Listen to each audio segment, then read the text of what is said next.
Welcome in to another edition of March to Matchday. Back from hiatus because the schedule got a little crazy for both Atlanta United and for me calling Georgia High School State Soccer Championships last week.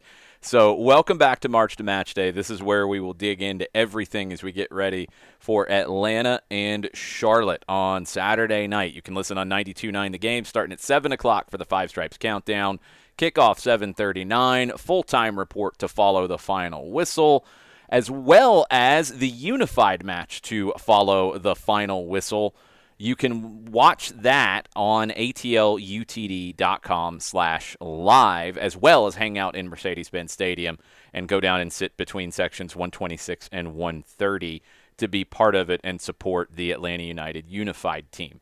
So let's get ready for Atlanta and Charlotte. Let's start the conversation here on March to Match Day with Gonzalo Pineda talking about some returns this week to training on the training pitch, Yorgos Yakimakis and Brad Gazan, and what that brings to the team. Yeah, we will see. Still have time for Brad. It's going to be very difficult. Today was the first day, and it was only with the goalkeeper training, but Yaku, he trained here and there this week. Today was full, but still, I prefer to be a little bit more cautious when they're recovering from muscular injuries, especially taking consideration last time. We felt very comfortable putting in him. He scored a goal, which was great, but then after that we lost him for a couple of weeks and he was missed. So I prefer to be more conservative this time on how I use Yaku in his recovery, and hopefully we are fine with that. Next up on March to Match Day, this is Charlotte FC manager Christian Latanzio when asked by our good friend Will Pelagic about a rivalry with Atlanta United and how Latanzio feels about that. Here's Christian Latanzio with his thoughts. Yeah, it is a rivalry. It is ultimately is what the fans feel. For us, every game we feel is a rivalry. We want to do well and to play strong in every game. This one particularly also because the result of the first game, we didn't really digest it. I think that it was, we made mistakes, of course, but I think it was, it didn't reflect, my opinion, how the game went. So if nothing else for that as well, we want to have a rematch, and we know that given that it's a very close city, is the closest thing that we have to a derby, and there is rivalry, of course. Next up, let's hear from Thiago Almada. Thiago had a brilliant match against Charlotte earlier in the season, and I asked him about what challenges Charlotte can present and what opportunities Atlanta United has to repeat what they did at Bank of America Stadium earlier in the season. Here's Thiago Almada. No, creo que tenemos que encontrar el equipo que fuimos en los primeros partidos, que le ganamos a Charlotte, tratar de hacerlo de la misma manera y nada, es el momento de demostrar cada uno para qué estamos. I think we have to find the same team that we were in that first game. And I think it's a good moment for us to show as a team, and also each one of us what we're made of. Following along that thread, here's Gonzalo Pineda talking about his relationship with Thiago Almada and the conversations that they have both on and off the field. Here's Gonzalo Pineda. Well, I have multiple conversations with Thiago. I mean, I don't know if you saw today, I was having another one. At times he's, inside. At times even WhatsApp, like we talk continuously. I try to have good communication with as many players as I can. And with Thiago, it's little details at times. We don't always talk about football. At times it's just the spaces where I want him to be. At times some other patterns that he can be creating. At times he's telling him how the teams are adjusting to him. The last game Ruiz was on top of him every play, a very physical player, young, energy, just almost man for man against Thiago. So how he can adjust to those situations. The more and more he plays, more teams are going to be aware of him. How he can create now a space for others, and from there he can create his own space. at times even when he's shooting on top of the box, you saw Miami had like 7 players on top of him, at times 10 players inside the box for them, and then just on top of Thiago. So how he can adjust to that, how he can do better. Little things like that, yes, in football we talk little plays, but at times we just talk about certain things, personal or, for the future plans, stuff like that. One more from Gonzalo. Here is Pineda's thoughts on Charlotte this weekend, as it won't be the same team that we saw earlier this season back in March up in the Queen City. Here's Gonzalo Pineda on Charlotte FC this weekend. Well, they changed a little bit. First of all, Copetti will be out, Jones will be out. I mean, Colina is back, so that helps them with the distribution and from playing out from the back. Bronico was playing left back, so who's going to play? A couple question marks that we have that we don't know exactly what they're going to present. I mean, Shinjashiki is not anymore; is not in the team, so they have some options. I think tactically they are similar. Yes, they were without those personnel changes, then the behaviors change at times for the team. So I think it's going to be a team that is going to play out from the back better, just because Kalina. So how we press, when we press, the triggers to press they're gonna have their nuances. But other than that, I think it's still a team that pressing a 4-4-2, 4-2-3-1 maybe, if no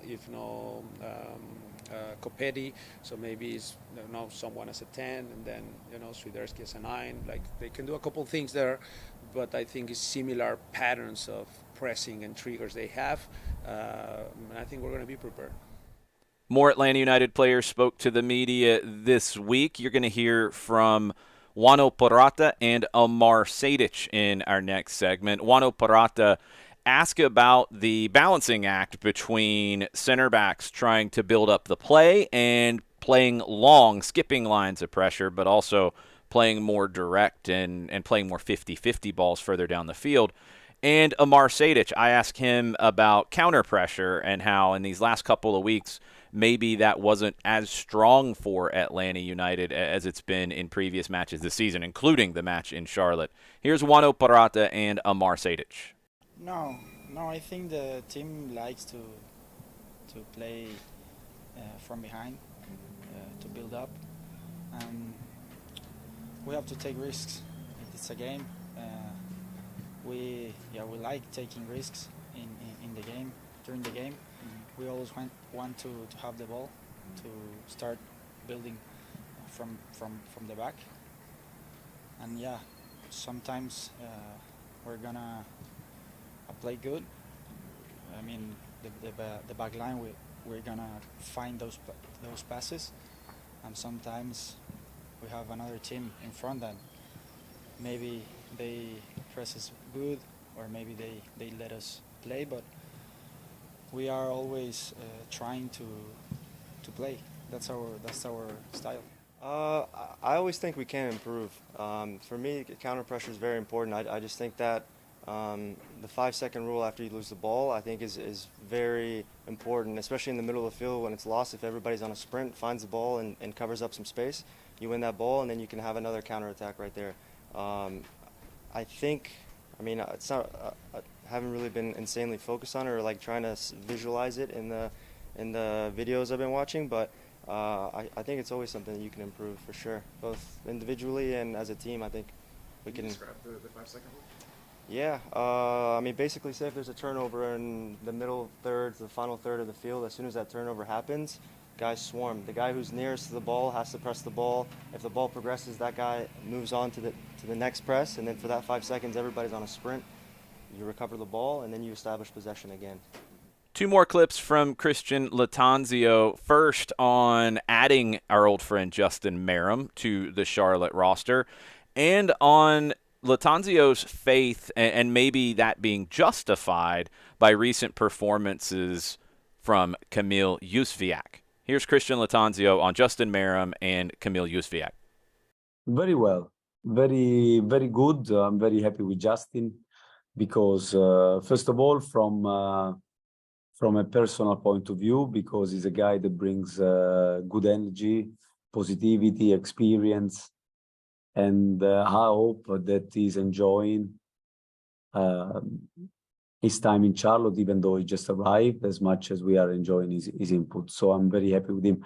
As a player, he's a player that I knew before. I knew his characteristics, and I liked he can be a technician for us, a guy that brings this technical element that give us more technicality to our game, and I welcome that. This is something that I wanted. So all in all, I have to say Justin has been positive. Just early days, but with a guy like him, with the experience that he has, you can tell from day one that he's a veteran in the league.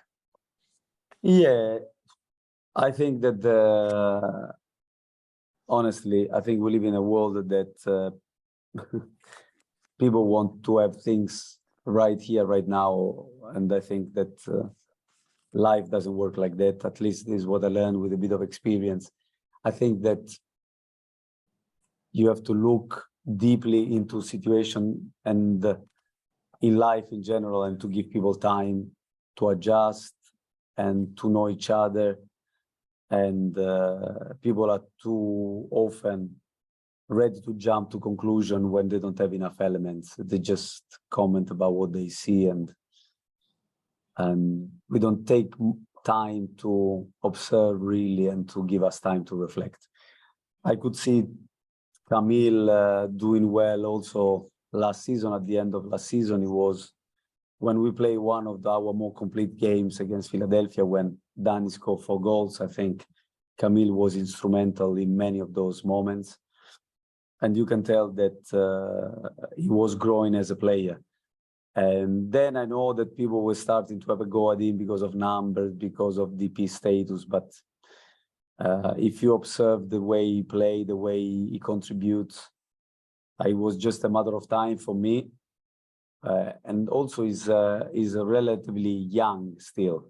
He came here out of an injury. Unfortunately, when he joined us, he was still injured.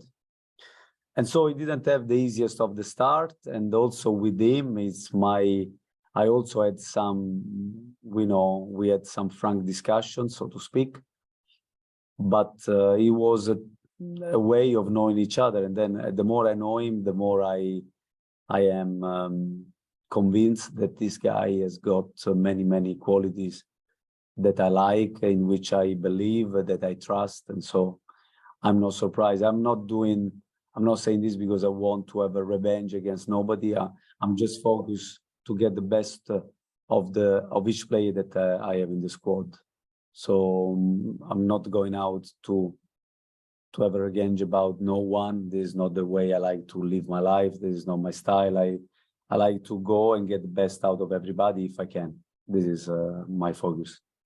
Thanks to both Atlanta United and Charlotte FC for making players and coaches available to the media. Thank you to the managers, Christian Latanzio and Gonzalo Pineda.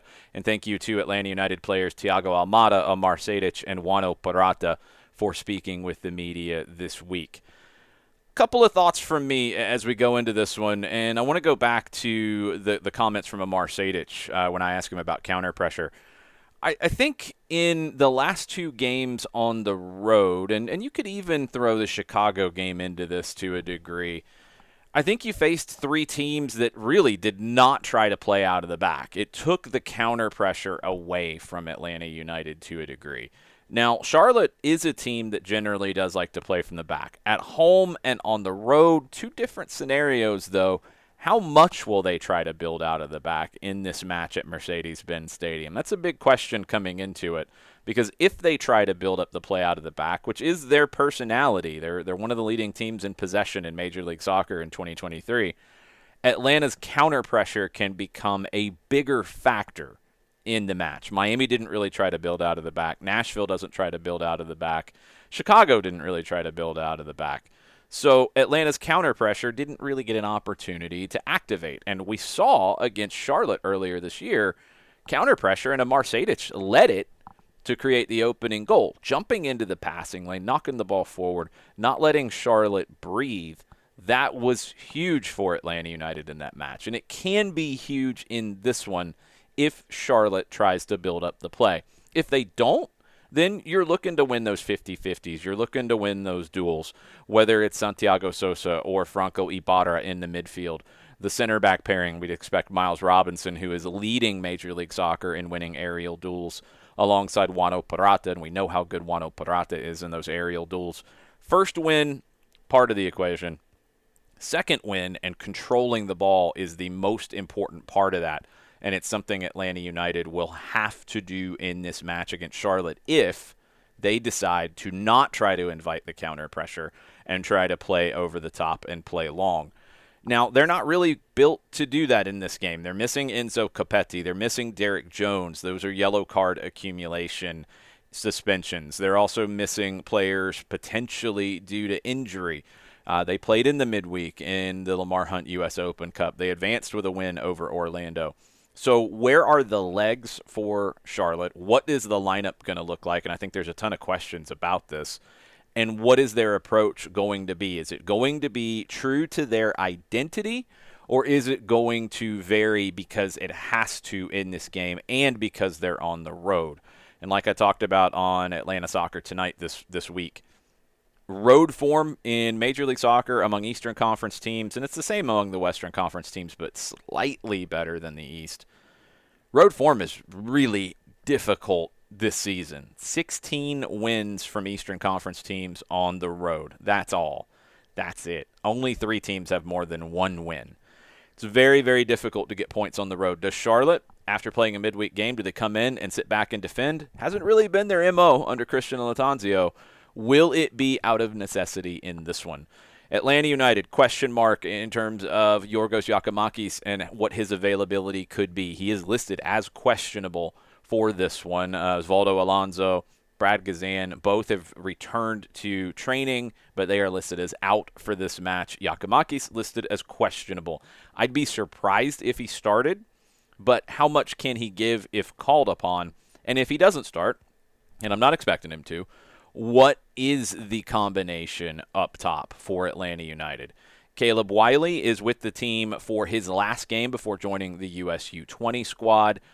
Derek Etienne, Luis Araujo, you're trying to get those guys going in a game like this. And you need production out of the number 9 position, whether it's Miguel Berry, whether it's Machop Chol, whether it's a wild card. You've got to get more touches and more production in those situations. Midfield, I think Atlanta United's really blessed with choices here. Franco Ibarra back from concussion protocol. He trained fully this week. Santiago Sosa has played pretty well since returning to the starting lineup in Ibarra's absence. Amar Sejdic, Mateus Hosechu fighting tooth and nail to play the number 8 role. We know Thiago Almada will be up top. We also know the fullbacks likely going to be Andrew Gutman at left back with Caleb Wiley probably factoring in higher up the field as he did against Charlotte last time out. Gutman and Lennon getting forward, another big part of this team. How do you make the chances and the opportunities and everything that you expect to get out of playing the Atlanta United way? How do you make that count in a game like this? You've got to produce in the attacking half, and I think you've got to produce early and put games away. And that's the next step for this Atlanta United team. They're one of the leading teams in Major League Soccer in goals scored. They've scored in every match this season. They're also one of the worst teams in terms of conceding goals.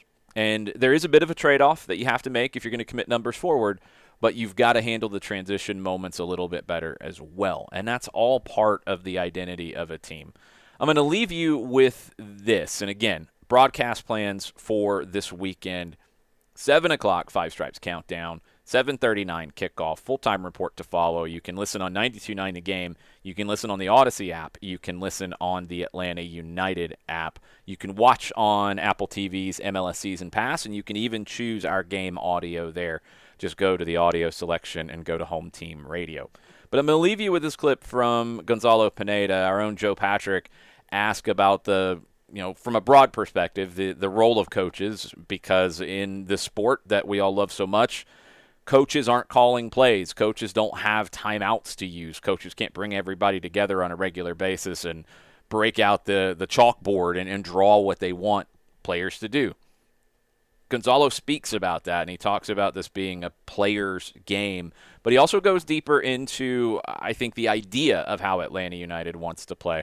Really great clip. Thanks to Joe for asking the question, and thanks to Gonzalo Pineda for opening up and answering it this way. I'm going to leave you on this March to Match Day with Gonzalo Pineda talking about the role of coaches in the sport and how that relates to the team's idea and how they play. Adios, everybody. I wanted to ask you, this is a bit of an abstract question here, but in soccer, just by the nature of it, the head coach, you don't have a ton of influence on the players as the game is going on, as opposed to like football, where you can draw up a play and they just do exactly what they're instructed to do. So how do you influence a player to express themselves in the way that you want to see tactically, in cohesion with the rest of the team?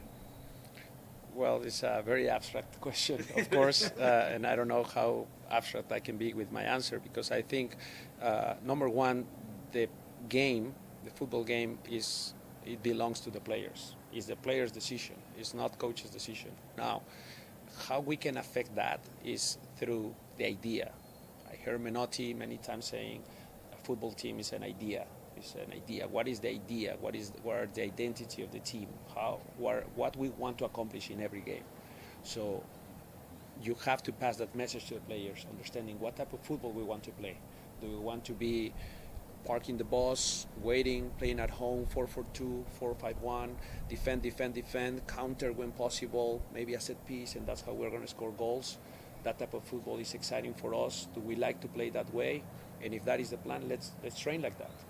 If we want to be proactive, and even when we play away, we want to play off the back, we want to dominate in possession with the risk of getting transition moments, but we feel like being in control of the ball, being proactive to attack, trying to create more chances than the opponent, that's the best way. Let's do it. That's the idea. Then how you trim your training sessions, how you pass your ideas, your movements, the positionings, occupying pockets of space, empty space on the field, spacing within the opposition shape, how we attack certain spaces in the final third, attack the back of the fullback, attack the back of the center backs. Some things that you can pass individually. At the end of the day, is the player's decision on the field what makes the difference. So that's why it belongs to them. We just give them the ideas, trying to give them the tools in the training sessions, the support, emotive support from the bench. They have to believe that the coach believes in them as well. They have to feel that passion and connection with the coach. And that's our job. But eventually, as you said, once the referee whistle it belongs to the players. I can make softs, I can switch the tactics, but at the end of the day, the application of those tactics, the application of the softs, the application of the coaching points, it belongs to players. So it's the players' game.